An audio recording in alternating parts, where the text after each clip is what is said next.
Hey everybody, welcome back to Steel and Style. I am one of your co-hosts here, Eli, and I've got with my other co-host, Caleb Daniels of Commando Bond. Of course, if you don't know Caleb, you should, and you should buy his book. Damn it, if you haven't already, it's available at Headstamp Publishing. HeadstampPublishing.com, is that the name? Is it the name Yes, of sir. it? HeadstampPublishing.com. You're a real saint. You've been getting faster at getting these out the door. I think it's that single action army you just got. You're doing a lot of like speed draw stuff. Speed draw stuff. Well, not with that 7.5 inch barrel, but you No, know. you're more like a Jack Nicholson's Joker, kind of just drawing that nice and slow. Yeah, absolutely. And of course, that segues into we want to thank guns.com for sponsoring or Guns website. As hmm you know, I probably need to get a little bit better about saying that, of course, with the censorship that is involved on YouTube. But Guns website, of course, the certified used. It's been full of some bangers lately. So yeah, and actually, a lot of the stuff that we'll be talking about on today's episode are guns that we have found on the Guns website, which is insane. I want to emphasize that. It is insane because not only are we finding them there, we're finding them and honestly fighting each other for who gets them because they're so well bloody priced. absolutely. And so, with that, let's segue straight into what we want to talk about today, and that's a little bit of Armistice Day. A lot of folks may know it more as Veterans Day, of hmm course, or Marine Corps Or Birthday. or Remembrance Day. That's the other one Rem- that's known overseas.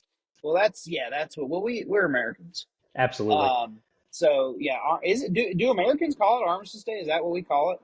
No, I mean that's what it was initially called before it was formally recognized as Veterans Day. Oh, I Um, see. I see. I see. yeah, so it was Well, kind of the Vets of All Wars thing. That is the history, if I recall correctly.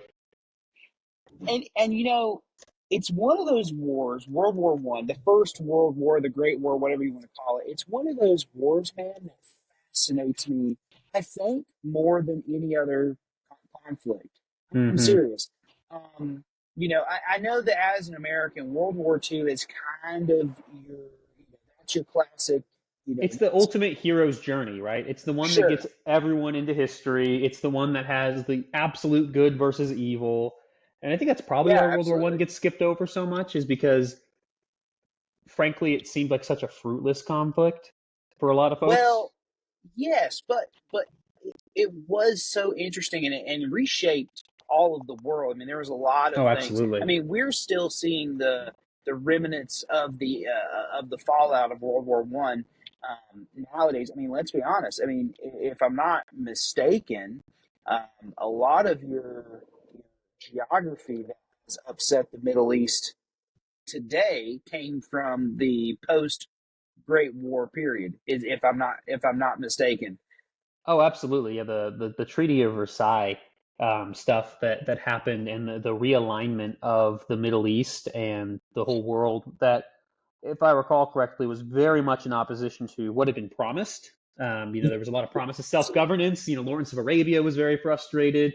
There was a lot of consternation there on people Well, and it fighting a was war and then kind of just and, losing themselves out.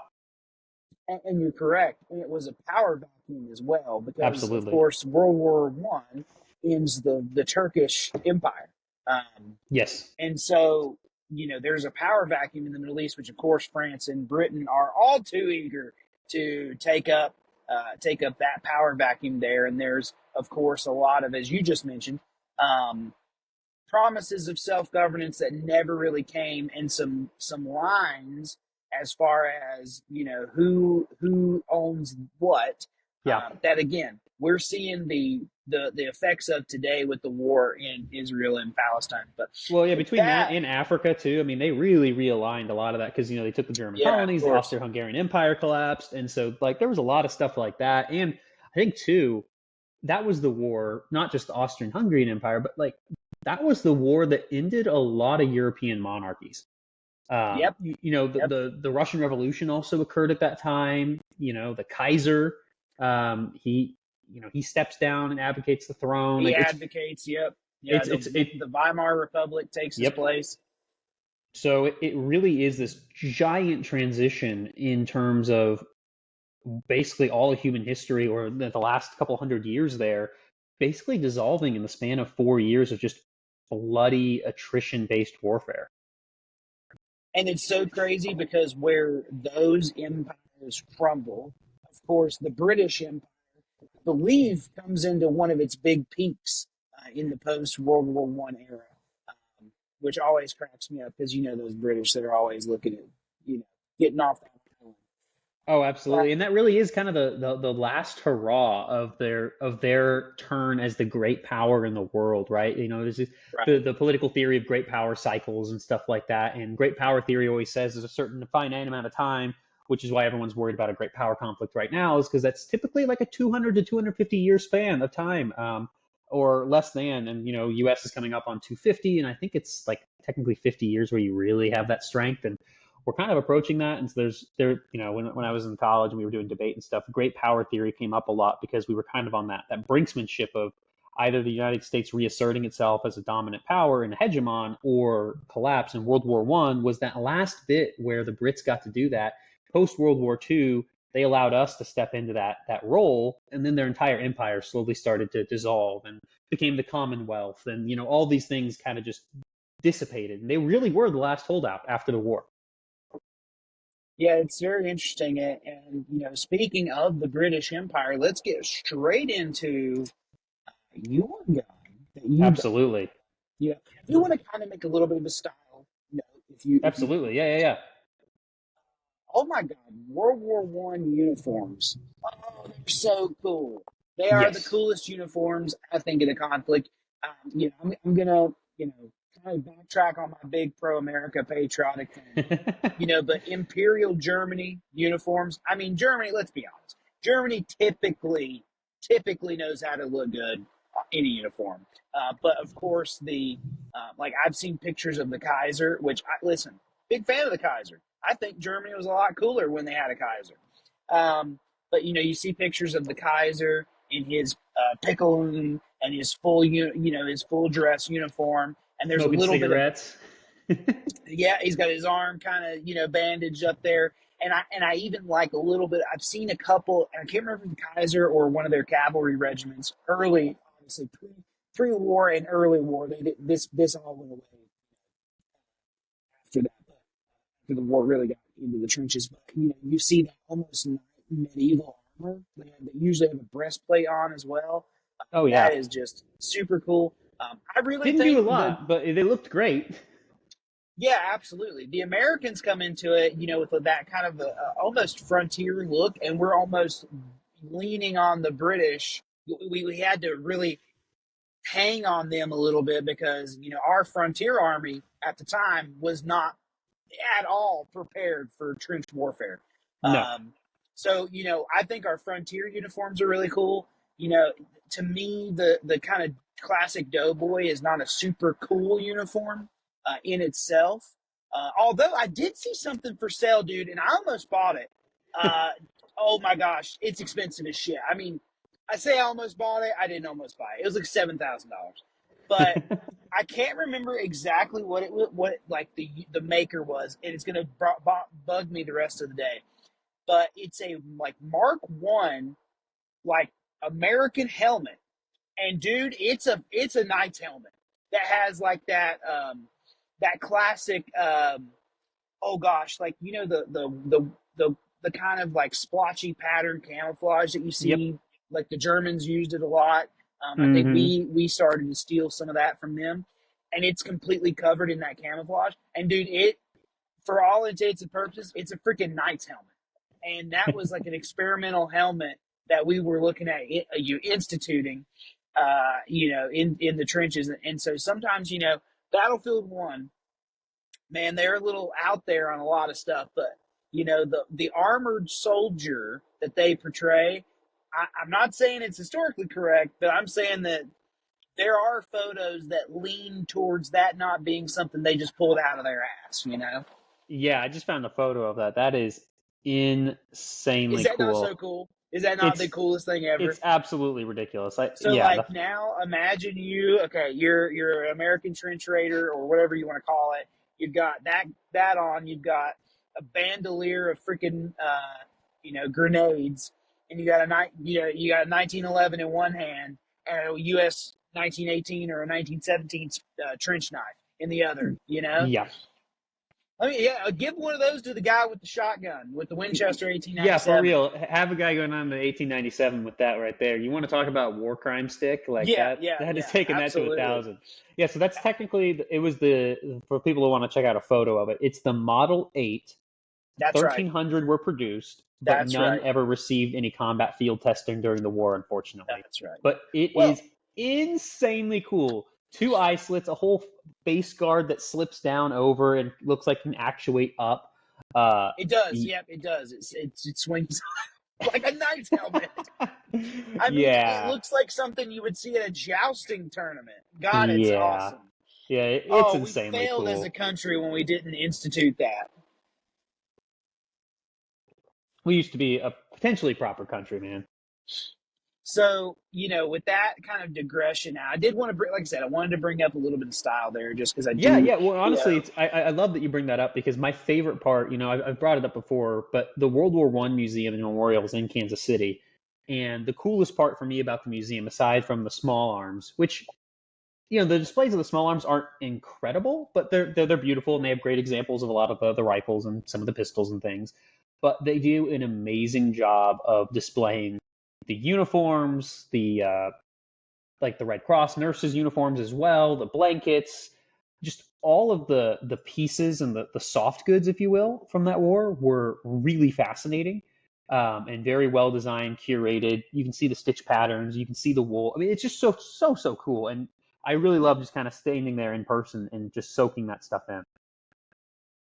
yeah, absolutely. And with that, let's get back on to where I was. And I had a good segue, but of course I ruined it. We were talking about the British. We're talking about the British Empire, and I wanted to The segue Brits. into your gun that you picked up from Guns.com, which is a World War One. What is it? Mark. Well, what I think the Brits call it a Mark II, but it's a hand Yeah, it's ejector, it's a second second model. model hand ejector, but I think they technically call it, which is it's thrown me for a loop because I've seen it the second model hand ejector, which is what Smith and Wesson has it designated as. I've seen it as like a hand ejector mod 2 or Mark 2 or whatever. So whatever nomenclature you prefer to use, yeah, 4.55 Webley, 6-inch barrel Smith and Wesson that was produced during the Lend-Lease era for Super the sexy. Brits, which is just so cool. I mean, is there nothing more American than saying, well, we can't get involved in the war, but we'll at least sell guns to the side that we like? Yeah, absolutely. Listen, capitalism is alive and well, and it's interesting because you know unlike World War II, where London had a lot of its infrastructure heavily heavily destroyed by, of Oh course, yeah. um, Well, yeah, prior to the German air World War raids. II was all about the air raids. World War One was all about a war of attrition and trying to starve out the island with the U-boats. Correct. Like Yes. that was the big difference there. But the So there's Germans are really good at probably targeting that island. there's probably a lot of those hand ejector twos. What is where I was getting is there's probably a lot of those hand ejector twos sitting at the bottom of the channel. Oh yeah. Yep. Unfortunately, so it's good that that one made it over. And did you ever get around to dating that gun by chance? I have not been able to find an accurate way to date it as of yet. It Smiths are hard. I Smiths are need to get a hard. Smith and Wesson letter. Yep. Probably would be the best Yep. route. But based Yep. on the proof marks, it's definitely a World War One era gun, which would put it in that. Like I think they said they produced them between like 15 and 17. Yep. So somewhere in that range is where it would fall. I'd really like to get if I could get a more complete history from a letter. We'll see, but that's kind of the goal because it is a really fascinating gun, and I find it really crazy too because what British people really seem to love is proof marks, man. They are Oh very, God. very Yeah. passionate about over every single chamber on that cylinder, stamp, stamp. There's 3 in a row that are identical on the barrel. Don't know what that's for. And then on the back of the frame, just where the stocks, just above the stocks, they've got the old broad arrow proof mark and a Roman numeral 2, presumably for Mark II or hand ejector 2, whatever. So and then they have a crossed flag marking to prove that it made it into service or something. Like, there's a lot of proof marks to go over with it, which is kind of fascinating for me. Yeah, and the British really are kind of the kings of the proof mark. I mean, we as Americans, we have, inspector stamps and several things like that, like on 1911s. But it is interesting that, the British just are marking shit left and right. And they did that on everything. I mean, 1911s that we sent over Oh there my gosh, yeah. are Yeah, just like we that. have a couple 1911s that were Lend-Lease guns because you helped me out obviously in licensed troubleshooter in that book that Eli so thankfully and kindly shilled for earlier on. We talk about the British use of 1911s because of James Bond's likely use of 1911s, and I made sure to include a couple British proof marked service used 1911s in 455 Webley, just because that's technically what they would have been in, and they are laden with marks. So when you get the books, I'm assuming everyone that's kind enough to listen to this is also generous enough to spend that money. You'll find those photos there. Yeah, and the interesting thing too about World War One is, to me, it's the last hurrah for the war used revolver. Now, Yep. in World War Two, yes, there were revolvers. I understand that the Webley was into service well even after that, but in my opinion, the large scale use of revolvers in conflicts, World War One is the pinnacle. Revolvers did not get better after World War One. Um, No. with the, and that there is a caveat to that. Of course, you have the Reg Mag. You have obviously Right. the post war Smith and Wesson stuff, the Colt stuff. I'm saying that revolver technology really didn't advance past World War One Yeah, and military dramatically. utilization definitely Yeah, yeah. saw it spiral with the mass adoption of the semi-automatic handgun. But it is kind of fascinating to see that final. I think that's kind of what keeps World War One, I think, aesthetically so unique for folks, and I hope for folks that are interested in firearms, something to always get back into because the breadth of the small arms in this conflict are insane. Unreal, unreal. You've got these wheel guns. You've got some you've got like the Steyr, with the top loading The clips. You Siren, yeah, get yeah. Steyr Han. You've got Well, and then you've got the Vickers machine gun, right? Like you've got so many things happening. well, in the Triple Entente too, you'll have a line, on the Western Front where, let's say the British and the French are meeting, and the British are using big bore revolvers because they were very much on that whole big bore caliber. They were in the same boat as the Americans, where they were like, okay, big bore guns are where it's at. So you might Mm-hmm. have a big bore, like you have 455, Mark II, or excuse me, second model hand ejector, Mm-hmm. um, next to a French officer who has a fucking 32 Spanish Ruby. You Yeah. know, um, and sorry for the language parameters there, but I don't think many children listen to this. So, anyways, but But no, the diversity in cartridge was especially in the pre-NATO years, oh god, crazy, yeah. crazy. Which Well, honestly, like NATO ruined so much in terms of that kind of fun stuff, right? Like you all don't right, have absolutely. the dynamic manual of arms and the dynamic variation in firearms that we have back then, I, because it was the wild frickin' west in terms of firearm design at that point in the turn of the century. Anyway. Yeah, absolutely. And just like you mentioned kind of earlier, the Steyr Hahn is going to be fielded next to the C96 Broomhound on Mauser. It's going to be fielded Mm-hmm. next to the Luger. The Luger Yep. variations, of course. By World War One, there were many Luger variations, from the Navy, the artillery, to the PO8, to the 1904, to the 1900 Swiss Luger. So there's a lot of Lugers on the table at this point. I don't know. I've never seen pictures of like a bore shard or anything. Hell, I'm sure they used it if they had one, but Mm-hmm. there was a big influx of a lot of extremely crazy handguns. And the interesting thing to me about World War One is that we're seeing sort of the swan song of revolvers and the first act of automatic handguns at the same time, in a conflict. And so, Mm-hmm. this is the first time that automatic handguns have been used in a major conflict. Of course, the 1911, cut its teeth technically during the putative expedition in 1916 in Mexico. But this is the first time that automatics and revolvers are really being used widespread against one another and beside each other, in major force. So it's pretty unique time. And coming back across the pond here, of course, because I'm the American, you're the Brit. That's how this shit works, right? And whereas you got a British, big bore revolver, I of course picked up another American big bore automatic. So I picked up Absolutely. probably one of the more rare guns in my collection. Kind of crazy that it was even available. It is a November of 1918, so actually it's its birthday. Happy birthday! Yeah, happy Um, birthday. so it's a November of 1918. That gun probably never ever saw not probably it never saw combat in World War One. However, it is a good example of what was around. Remington UMC M1911, 45 caliber, obviously, and so it is a really interesting testament to the manufacturing capacity of the United States. Oh, Um, absolutely. there were a ton of orders for 1911s for Colt, of course.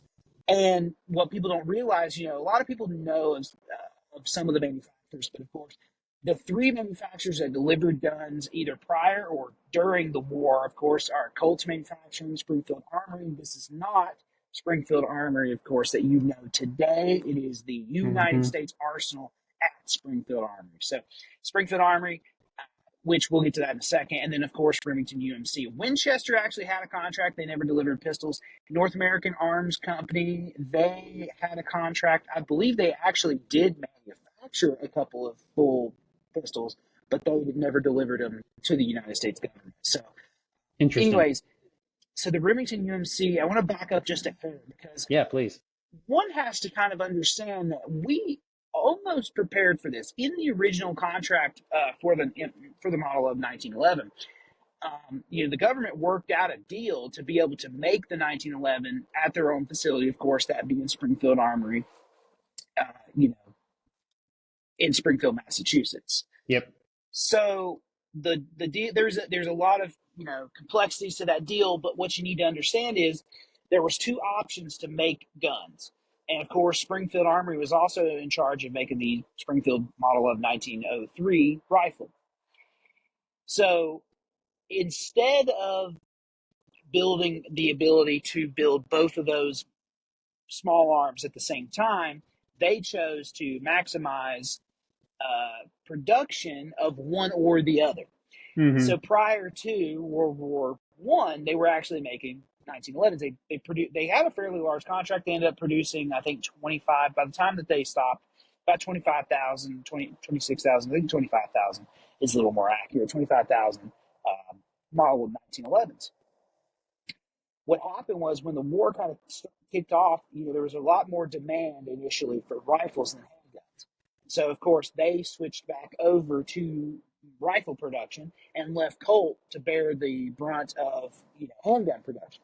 Well, that was just not going to work. And even after they had kind of put together the plan for the Smith and Wesson model, second model hand ejector to be in 45, and of course that then also the Colts new service in 45 to Yep. be made into auxiliary guns. I think we've talked about this in one of our episodes. Yeah, I believe we did. Um, they go, okay, we need to find other people. So they went to Winchester and also Remington UMC. So that's Union Metallic Cartridge Company.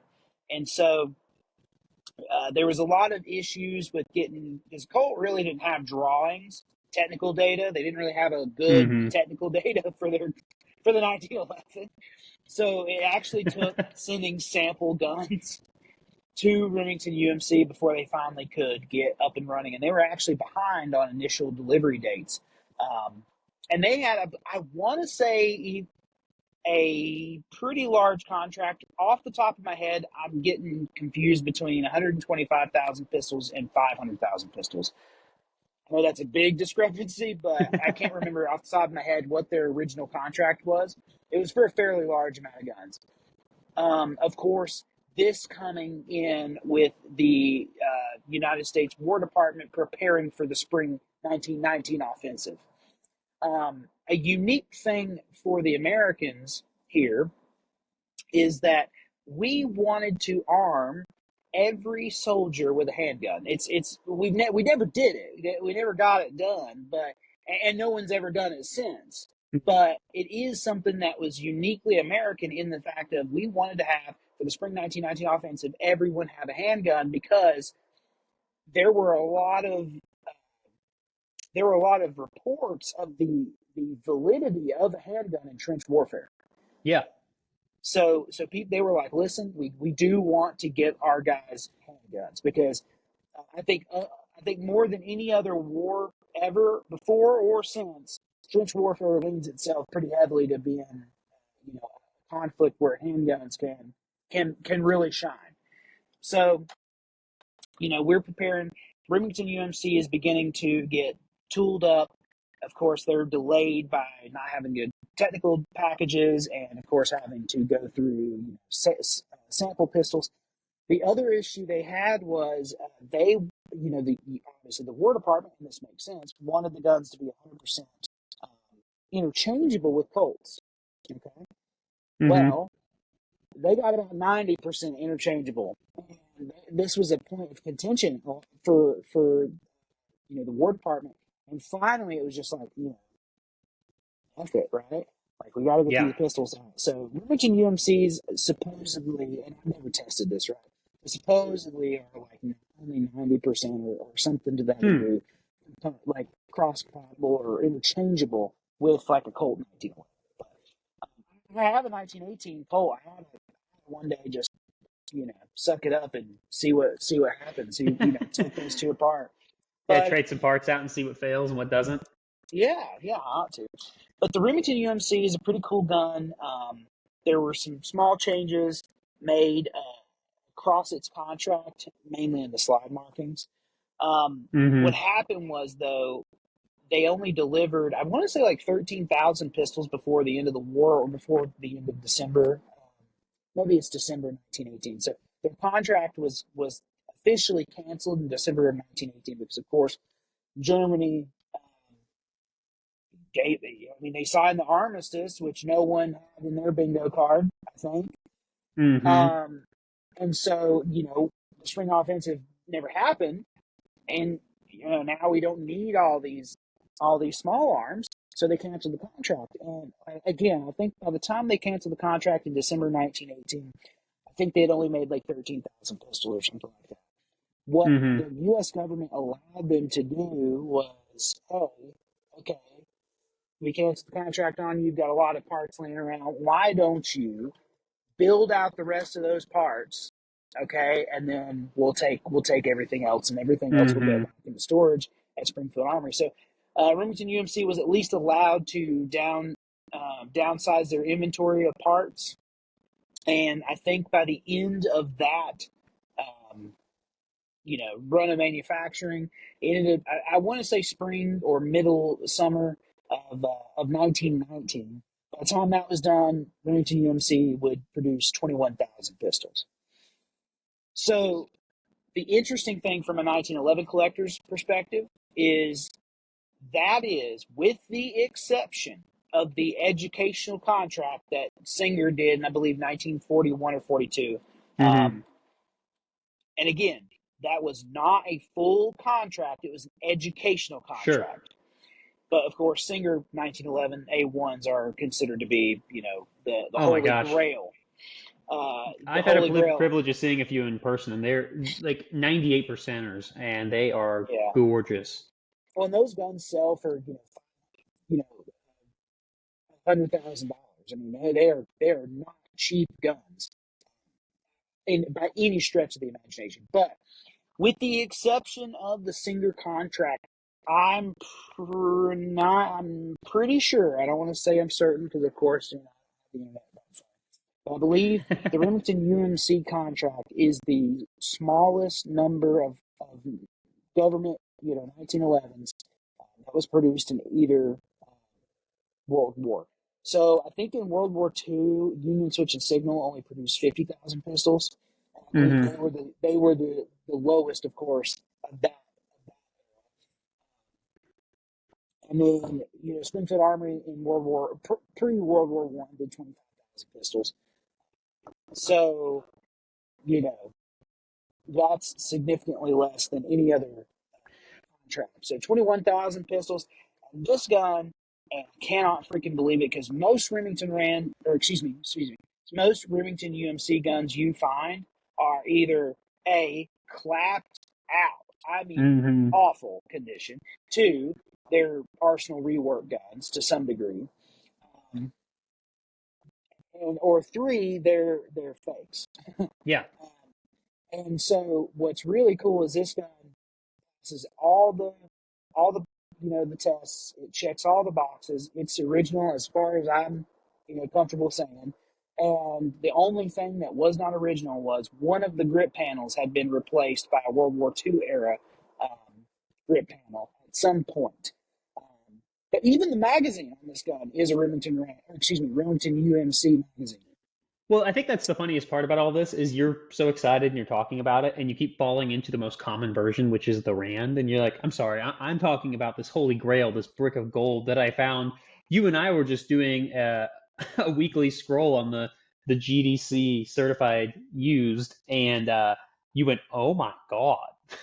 Yeah, absolutely. Well, and they had it listed as like a Remington 1911. So it's all, remember, kids, when you're looking at this, doesn't just apply to guns.com or guns website. God, I gotta get better at that.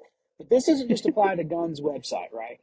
If you see a damn 1911, look at it. Okay, if you see an Yep. old 1911, look at it. I had a good friend of mine who, you know, hey, listen, we got guys. We all have friends where it's just, sometimes you just gotta say, bless your heart. And he was in Cabela's looking at a gun or looking at 1911s or whatnot, and he passed over a 1911 that looked refinished, and it was refinished, by the way. But he didn't take a look at it. He thought, oh, it's just a mix master. I'm not even gonna, pay attention. Well, I found that gun browsing Cabela's and a website, and he was with me at the time. He was actually with me. Um, he came down and hung out with me for a week, so he was with me here, and I've got it pulled up on the TV, and I said, isn't that your Cabela's? And he goes, yeah. And I said, well, look at this gun they've got. Oh, that I've seen, that ain't nothing. It's got it's got Armand Swinson stamped on the side of it. I went, are you kidding me? And so one of our other buddies in our friend group ended up buying it, but it was a legitimate Gardena, California, Swinson. It wasn't a full house Swinson like what I have, but it was Sure. a actual Swinson. It was a Swinson 1911 when he moved to Gardena. Um, Hmm. and that is, I mean, how I think. gangster is that? Oh my gosh. Well, I think you bring up a really good point, and this applies to. I mean, I think this applies exactly to my hand ejector too, as well. Is it? I mean, a little different on mine because it was actually noted as a British proof marked gun on the listing, but it was Yeah, still that is absurdly it lowly makes priced. sense. Because most of the time, when this stuff comes up, this has happened to me with like old Walthers before, or like you said, 1911s that are custom shop stuff. Um, People sometimes, and actually sometimes is an incorrect term, frequently do not know what they have, and it usually goes one of two ways. One, they assume that it's worth a ton of money, even though it isn't, That's right. or Yeah. two, they just get rid of it because they don't know what it is, Yep. and it ends up. I am in the business of, and I've been saying this my whole career in the firearms industry. I am in the business of rehoming guns to happy new homes. If you don't respect what you have, let me know. I'll take good care of it, or we'll find someone that does take good care of it Yeah. because Sure. it's so disappointing because I mean that is history that is just kind of being walked or forgotten, and that's kind of why we're definitely small fish in this very large pond. But I do hope that because a lot of these primary sources just don't exist anymore, that we Right. can hopefully at least drive some more interest into these firearms. People take the time to research them, and we can start getting more subject matter information out there for folks because it's really fun for us to buy them or to collect them or whatever the case may be. But it'd be a lot cooler if we were fighting more people over a Colt 1903 or over some World War I era pistol like we're talking about today than people waiting in line all day for the new SIG 365 SKU number 5,000 launch. You know, like So you bring up a really interesting point. Like, and I hate to like white knight us here, okay, but I'm going to, because we could totally take all the information we have, never tell anyone about it, and at some point, that lack of interest is going to cause those guns to go down even further in price. yeah. And so, essentially would make, you and I's job of buying guns for ourselves easier because we know what we're talking about and other people don't. And therefore, they're usually not going to value it appropriately. But I think what it comes down to is I would sacrifice that ability to be able to pick up some of these really rad guns at super low prices. I would sacrifice that to have a generation of people and shooters that are interested in these old guns, that are Hmm. interested in carrying on the history, that because I think there is something special, and it's contagious. Yeah. Jake at 1911 Syndicate, perfect example. Oh my gosh, Um, yeah. that dude was a tactiqueer as they come. I mean, he was a card carrying member Uh-huh. of the Tactiqueer Society, and now I got him burning me up about old Smith and Wesson revolvers, and he Oh just yeah, or he I was out just there with him, and he was having me find him a Beretta 418 while we're driving back to his place from shooting, because he's like, "That's just such a cool gun, man. I don't know why." He's like, "I just want one." I'm like, "That's a good thing. That's what you want to feel. You want to see something old and cool and say, I need one for the collection." and I think that partly, a lot of old folks have not done a good job at passing along that information. And I hate Absolutely. to come after him. I hate to go after him because, like, I've learned so much from like Ken, Yeah. Jason Burton. Jason's not necessarily old, but he's older than us. Um, He's but got I've gray at the learned, temples. yeah. But it's one of those things where this information wasn't really passed down Yeah. in an enthusiastic way. You know, um, Right. And some generations definitely did it to themselves in the sense that they didn't care. It wasn't interesting. So they just didn't talk to granddad about the guns or whatever. millennials. But yeah, You're, they you're ruin describing everything, man. millennials. Yeah, they ruin Yeah. everything. But even still, like I think the other biggest disappointment is the the physical media of the time, like the primary sources that existed, were primarily gun magazines, and Yep. not like hardcover books necessarily, and those did get published. Don't get me wrong, but they didn't exactly get published in such resoundingly high numbers that you can just find them inexpensive online. You and I were talking about that with the Rankin books, those Walther books that you tracked down as a gift for me. I was floored when you said you got those. I'm like, oh my God, did he sell a kidney? Because those books themselves in ratty condition could be over $200 a piece, um, which is And insane. and the internet didn't do us any favors because No, a lot of that shit never translated. And I right. used to make the People always say misconception. that the internet has all the information. The internet has all the information that has been compiled and put on the internet. Well, and I used to make the wrong statement where I used to be like, "Oh, old guys never wrote stuff down. They never documented stuff the way we do." Oh, yes, they did. Yes, they Yes, they did. absolutely did. The problem was is it's never made it to the internet, and so us Yep. being a society that really relies on the internet hasn't found that stuff. Yeah. And so like One that's source I strongly recommend for folks if they're into reading primary sources like Eli and I are. Guns Magazine, not Guns website, Guns Magazine, which was in publication for a very long time and is now just a website, actually has high resolution scans of all of their back issues from like the yep, 50s through the 80s. yep, And yep.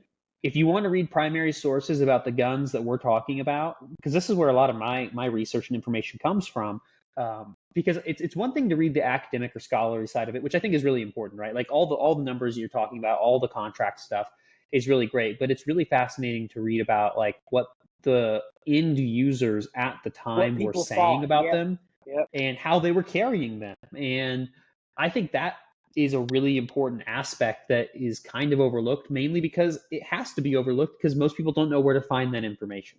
So I strongly encourage you to check out those magazines, and then you'll also be further radicalized if you weren't already, because you'll see that you could have bought belt-fed machine guns Oh that my God, yes. shipped to your door with 3 cases of ammunition for the low, low price of 1995. Like Dude, I saw it's M60 advertisements in there. yeah. I was like, what? Ronald Reagan, you know, Hmm. oh, Pre that's a 84 story. Reagan was pretty neat, man. But yeah, Reagan really ruined a lot for us. And Listen, we'll have to do a whole episode about how Reagan is not the guy people think he is as far as yeah. the world. Well, I think you and I are still at the age where we probably both grew up in like a pretty. This is the common villain arc of most like conservative leaning individuals. Like you grow up as a high schooler, like Ronald Reagan, this and that, da da da. Oh, He's yeah, yeah. amazing, and then you're like, Yep. that son of a bitch. Yeah, you're It's like, a God almighty. yeah. And you're like, man, the guy could speak, but man, did he really mess up a lot of what I like? That's really too bad. So, like like you're talking to a guy that has a wind up watch from the 80s that I bought that has a caricature of Ronald Reagan riding an elephant. Like, I went hard on the paint with that stuff, man. Oh, yes. Well, we'll have to do that That's a little another time. further out from Armistice Day and World War One where we started the journey today, but I think it all ties back to Well, it old all guns are ties back cool. because machine guns Yes. were a central point of World War One, and they're a central point of my hatred right now for Ronald Reagan. I don't want to call it hatred, but disdain for Ronald Yeah. Reagan is due to machine guns. So yes, it does tie back. And machine Yes, it guns, does. once again, are always the answer. I'm just Um, telling you, man. You would you'd have BARs stacked like cordwood in oh your God, house right yeah. now if it wasn't for that God, yeah, law. I would be a BAR collector for sure. And I want to leave us with one last thing. And Yeah. I said it a little bit ago, in a, sort of, but it's interesting with all this old stuff. I think the Gen Z, what we are, you're first year production Gen Z, right? Yeah, I'm always on that waffle line based on Or where who you marketing ask? textbooks put us. Yeah, Yeah. because I'm a So you're '97. Yeah, I think that's first year production. So Yep. you're first year of Gen Z. I think we get along with boomers better than the millennials ever did. And I think it's just on one central key frame of we both hate millennials. Yeah. Remember, The Gen hatred brings Zers people hate together. the Gen Zers hate millennials. The boomers hate millennials, and we kind of like, it's because millennials were always like, Grandpa, I don't want to hear that story about the old war and this old gun. And we're just like, tell me, if you leave out a detail and I find it, I will dig you up. Yeah. And Yes. so, Yeah, there's going to so be some serious problem, Pop, if you don't tell me precisely how this went down. well, it's funny. Like Hack has said, like like when Hack and I talk, like I'm literally like asking him more questions than I think he's ever had asked of him about a particular event. Because, to me, that information is important. And I think that a lot of folks would just take that, on its face value. And I'm just like, okay, well, that's cool. But how did that lead to this? And what did that Right. lead to this? And where were you at this point in time? So, anyways, but with that, Well, it listen, ties back to everything we just said, where history kind of just erases itself if we don't do a good job of documenting it and that's passing it right. along.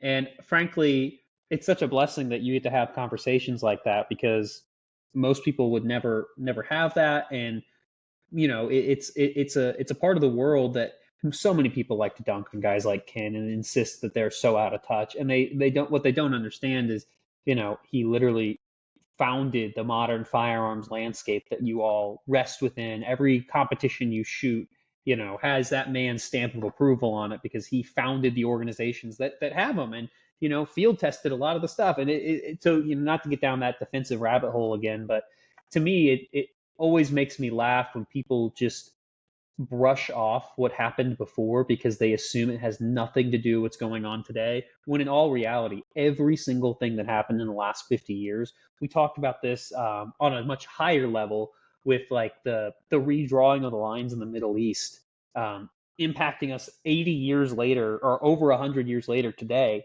with wars that are currently raging across the world, with awful things happening in Africa every single day.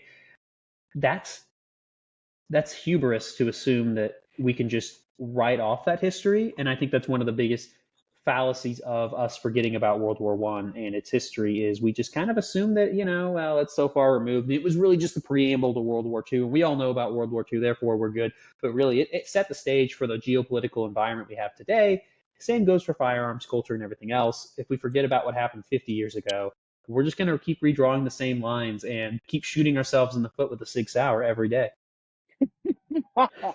And with that, ladies and gentlemen, I'm just going to leave you with go look at Guns website Yes. because I'm telling you, there were some 1903s, there was a 1917 Eddystone, there was a 1914 Mauser pocket pistol. If you Yep. want something from the Great War or that era, I'm telling you, There was there's shit two on there. 1903s the other day when we were looking, man. Not no Springfields. more. Not no Oh more. yeah, See, no, those went, see I that looked this at stuff them. moves fast, guys. Like they load guns every bloody day, but they move at the speed of light. And frankly, you just heard how often Eli and I are checking. So you're not only fighting us, you're fighting the internet as well. But Well, I got that model 27-2, 27-2 nice. pin and recessed for like I think it was like $850, dude. So Yeah, well, I'm stoked because I've got that beater police positive coming in, and it was like that's right. $300 for a 1908 Uh, production, which is insane. So, yeah. and we're cutting With that bad that, boy down. yeah, oh, absolutely. And so with that, guys, listen, if you were inspired, if you say, hey, I need a great war pistol or rifle or shot, I don't think they have any shotguns, unfortunately. Or a I would knight's totally. helmet. Or not. Well, yeah, there's one for sale right now because I got the email and dude, I was like, am I going to spend $7,000 on this? Like, is that about to happen? But anyways, check out Just Guns drive down the website. street with your lowrider with that on. Just go Oh cruising with God, that, man. yeah, I have to beat the women off of me. But listen, we appreciate y'all. Remember, carry caution law. Yeah, cheers, guys.